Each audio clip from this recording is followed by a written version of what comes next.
มาพี่น้องกับสบายดีและสวัสดีเด้อพ่อแม่พี่น้องกันเบิดสุขผู้สุขคน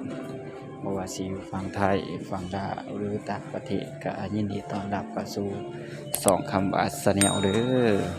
มื้อนี้คำบาทก็พาพี่พาน้องมาเดินอย่างห่างบ่คำบาทก็บ่รู้กันเนาะเพราะว่ามาใหม่กำลังเข้าครั้งแรกเนาะพี่น้องเนาะพาพี่น้องเฮามาเดินจุดนี้มันจะอยู่หลังเซ็นทรัลพระราม2เนาะพี่น้องเนาะตะกี้มันจะเป็นแหล่งท่องเที่ยวเนาะเดี๋ยวนี้เขามาเฮ็ดเป็นบ่อนขายของคำบาทกามาครั้งแรกเนาะพี่น้องเนาะก็ได้มาถ่ายบรรยากาศให้พ่อแม่พี่น้องเขาเบิ่งเนาะไปของมาแล้วก็อย่าลืมเนาะ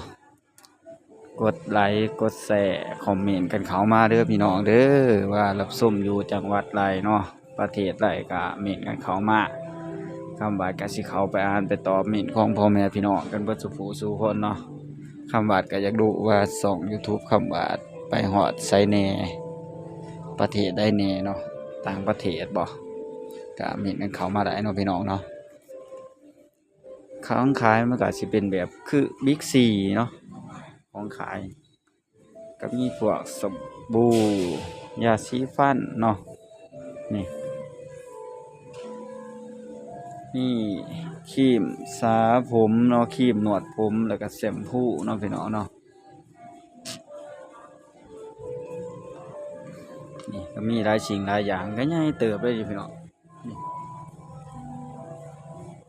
คำบาทก็บ่เคยมาจักเทื่อเนาะก็กำลังมาครั้งแรกเนาะพี่น้องเนาะมาครั้งแรกก็เริ่มมาถ่ายบรรยากาศให้พ่อแม่พี่น้องเขาเบิ่งเนาะโอ้ทีวีใหญ่อยู่ทีวีใหญ่เนาะพี่น้องเนาะเดี๋ยวจะซุ่มให้เบิ่งพุ่นน่ะแต่ว่าใหญ่สำหรับทีวีโคตรใหญ่เลยเนาะพี่น้องเนาะใหญ่ขนาดเลยซื้อแค่ลำไยดีกว่าไปเรื่อยๆเนาะพี่น้องเนาะ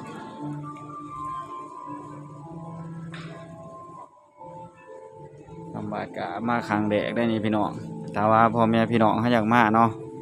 คำบาดกาสิบอกในคลิปนี้เนาะพี่น้องเนาะอยู่หลังเซ็นทรัลพระราม2เด้อพี่น้องเด้อเพราะว่าเป็นเฮ็ดใหม่เนาะตะกี้มันจะเป็นแบบสวนท่องเที่ยวเนาะถ้าว่าพ่อแม่พี่น้องเขารู้ว่าเคยมาหลังเซ็นทรัลเนาะก็สิเป็นแหล่งท่องเที่ยวตะกี้เนาะมีสวนไม้แล้วก็มีสวนน้ำเนาะตะกี้แต่ก่อนโควิดเครื่องบาทก็มาอยู่ในบนหลังเสียนฐานเนาะแต่หลังโควิดมาปึ๊บเขาก็ปิดปรับปรุงเนาะเขาว่าปิดปรับปรุงเนาะคำบาทก็เลยบ่ได้มาเลยเนาะพี่น้องเนาะก็เลยเข้ามาครั้งแรกเนาะมาเบิ่งนี่มันก็สิเป็นของขายแบบคืออยู่บิ๊กซีเนาะพี่น้องเนาะบิ๊กซีหรือว่าเซ็นทรัลเนาะพี่น้องเนาะก็คือกันบ่ต่างกันโดดนี่ใหญ่ขนาดเด้อของขายก็บ่อึดมีครบเบิดทุกสิ่งทุกอย่างเนาะพี่น้องเนาะถ้าว่าพ่อแม่พี่น้องเขาอยากมาซื้อมาเดินซื้อของมาได้เด้อพี่น้องเด้ออยู่รังเซ็นทรัลพระราม2เนาะพี่น้องเนาะนี่ใหญ่ขนาดกว้างขนาดเนาะพี่น้องเนาะเข้ามาได้สิบ่นให้เบิ่งรอบๆเนาะพี่น้องเนาะให้กว้างเนาะพี่น้องเนาะมาส่องแป๊บซี่เนาะพี่น้องเนาะนี่แต่แป๊บซี่ว่านี่ผู้คนเพิ่นมาหล่อซื้อของก็มาอยู่ในลายอยู่เนาะพี่น้องเนาะ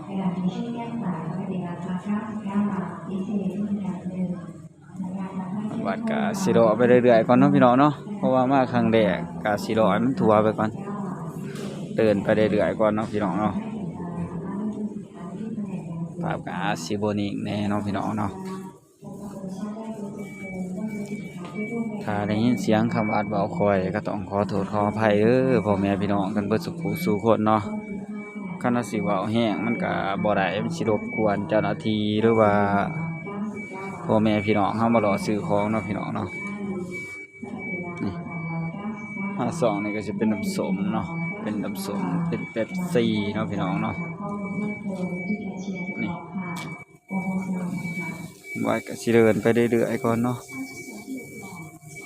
เดินไปเรื่อยๆเดินไปรอบๆ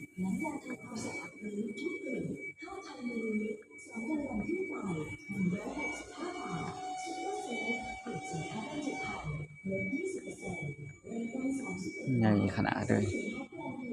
อย่างมาจนหมดรอบๆบ่ได้เนาะพี่น้องเนาะปุ๊ใหญ่เป็นใหญ่แล้วของขายอยู่นี่ก็หลายสิ่งหลายอย่างเลยพี่น้องถ้าว่าพ่อแม่พี่น้องเขาอยากมาหล่อซื้อของเนาะ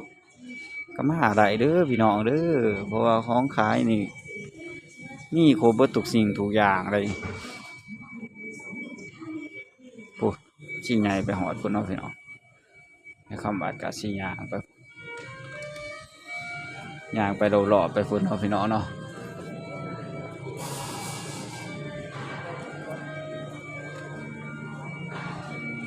ไปเสร็จเลย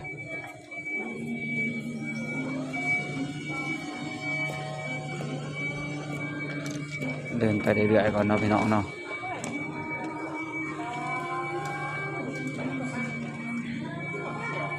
ไปพุ่นไปฮะ 39 บาท 39 บาท39 บาทก็เอาแล้ว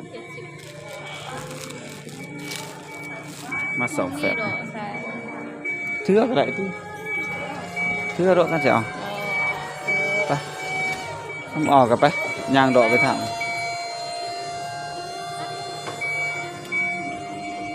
ไงเป็นไงได้ดิพี่น้อง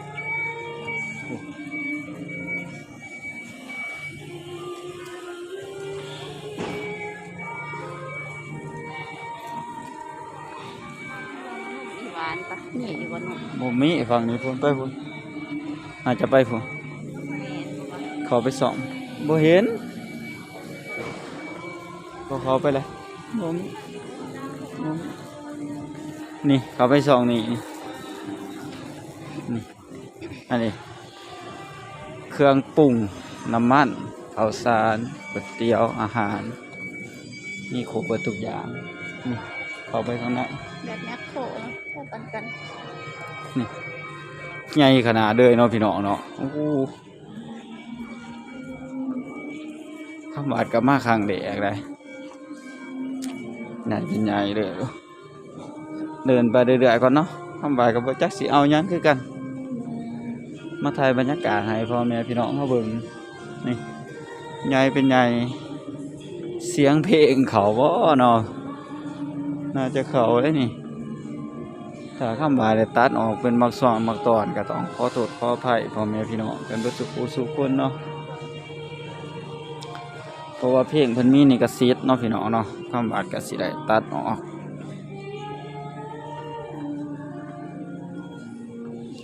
มาสองนี้ก็สิเป็น2 ซ่าสอนเนาะพี่น้องเนาะนี่เป็นอุปกรณ์ครัวเนาะนี่ดิมานี่ก็มีตะกร้ากระทังเนาะ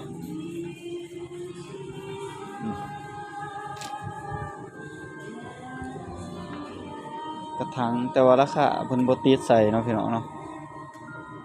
คำบาทก็บ่ได้บอกพี่น้องเนาะเพราะว่าเพิ่นบ่ได้ติดราคาบ่กระทัง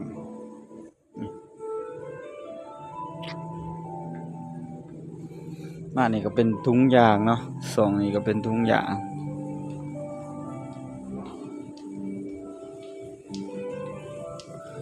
มาสองนี่ก็เป็นหม้อ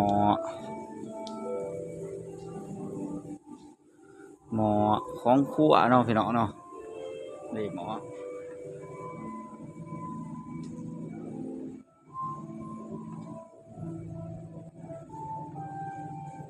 ราคา900 300เนาะกาแขนี่300 บาทนี่ตัวใหญ่นี่900 279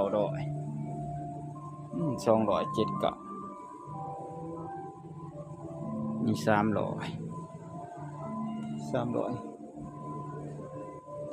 นี่นะเบิ่งหมอนะราคาโอเคเลยนี่300 บาทนี่เบิ่งแน่นี่ใหญ่เป็นใหญ่เบอร์6 300ปลายเท่านั้นมี200ปลาย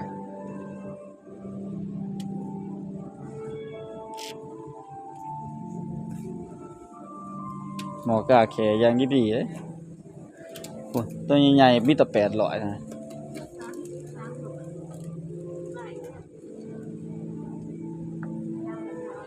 มาสองนี่ก็ส่วนนี้ก็เป็นเม็ดเนาะแต่ก็ของครัวเนาะพี่น้องเนาะ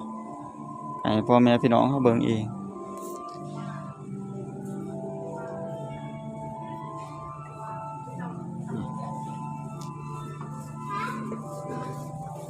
อู้หมอใหญ่ใหญ่เป็นใหญ่เลยเนาะพี่น้องโอ้ใหญ่ขนาดเลยหมอของแท้ได้นี่ราคาก็โอเคเลยเข้ามาในนี้ราคาโอเควัดนี่หมอตัวนี้แบบว่าหมอเขาเฮ็ดล้างแบบว่าอาเซตซูเสร็จเนาะเด้อแล้วน้ำมันบ่ติดหมอเนาะพี่น้องเนาะตามราคา300ปลาย400พันปลายเนาะพี่น้องเนาะไปเอาเดี๋ยวๆก่อน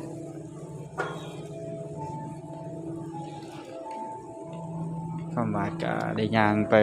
รอบๆเลยเด้อพี่น้องเด้อเดี๋ยวเข้ามาก็สิได้จบคลิปไปก่อนเนาะพี่น้องเนาะก็ขอบบุญขอบคุณพ่อแม่พี่น้องหรือว่า FC กันเบิดสุขสู่คนเนาะที่เขามาครับส้มกดติดตามช่อง YouTube คำว่าเบิ่งคลิปแม่คำว่าตั้งแต่ต้นจนจบแล้วก็บ่ขามโฆษณาเด้อพี่น้องเด้อคำว่าก็บ่จักสิตอบแทนพ่อแม่พี่น้องเฮาเนาะเพราะว่าตอนนี้คนติดตามได้พันกว่าเนาะพี่น้องเนาะขอบบุญขอบคุณพ่อแม่พี่น้องกันเบิดสุขสู่คนเด้อที่เขามากดติดตามช่อง YouTube คำว่าเนาะพี่น้องเนาะคำว่าก็สิทำคลิปตอบแทนพ่อแม่พี่น้องเฮาเนาะเพราะว่าบ่ฮู้ว่าสิเฮ็ดหยังเนาะพี่น้องเนาะ